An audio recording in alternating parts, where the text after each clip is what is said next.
100 дена скандали, понижување и неуспеси. Така опозицијскиот фронт составен од албански партии, предводен од ДУИ, ги нарече првите 100 дена на владата на ВМРО ДПМН вреди и знам. Еден ден откако премиерот се пофали за како што ги нарече успесите на неговиот владин кабинет, критики дојдоа и од албанскиот опозицијски блок пред се за водење антиалбанска кампања, маргинализација на оваа зедница, поттикнување етничка нетрпеливост, изолација на земјата. Не сакаме со оваа власт, зашто не сме резервна гума, реагираше Али Ахмети на изјавата на Христијан Мицкоски дека за ДУИ вратата за влез во владата е затворена. Албанците не го заслужуваат ова понижување. Не сме заинтересирани да станеме дел од оваа влада, бидејќи не сме резервна гума. Не сме представници на анархија и реваншизам. Не постапуваме по инстинкт. Не е добра антиалбанската кампања која е одвратна, кога ќе ги слушнам изјавите нека бегаат албанците во Албанија од оваа земја е Македонија. Кога се случуваат овие хистерии? Кога Европа е во војна, кога огнот на конфликтот е на Блискиот исток и не е далеко од нас.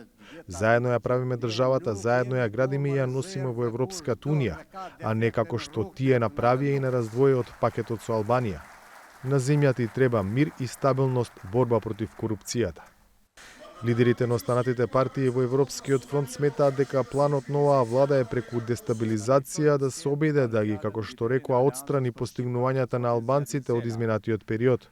Порачаа дека е време на Мицкоски да му се покажат црвените линии. На моментин че кто ndошта Немаме цел власт и влада. Не сме хистерични за власт. Тоа што ние ви велиме, ние не доаѓаме на власт, вие дојдете кај нас, да го направиме фронтот значаен и да му го покажеме местото на Христијан Мицкоски, покажувајќи му ги црвените линии за тоа како и колку има право да се справува со овој народ. Другиот табор вреди не е загрижен за изјавите од опозицијскиот блок. Сметаа дека станува збор за едноставно терање дневна политика. Опозицијата мора да има ваков наратив.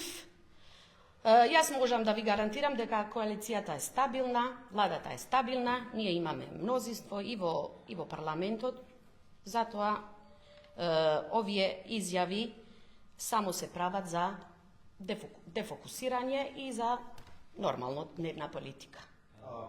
Пораките кои денеска ги испорача Европскиот фронт се продолжение на претходните изјави дека оваа влада не води сметка за меѓуетничките односи и дека со одредени чекори, како замрзнувањето на балансерот, сака да ја маргинализира албанската заедница. Од друга страна, самиот премиер летово изјави дека има сознание дека ДУИ ќе се обиде да ја дестабилизира земјата. И покрај меѓусебните јавни обвинувања, владината коалиција Европскиот фронт покажаа дека имаат интерес да соработуваат, зашто досега овој опозицијски блок на два пати даде поддршка за носење закони за кои беше потребно двотретинско мнозинство. За Гласот на Америка, од Скопје, Владимир Мирчевски.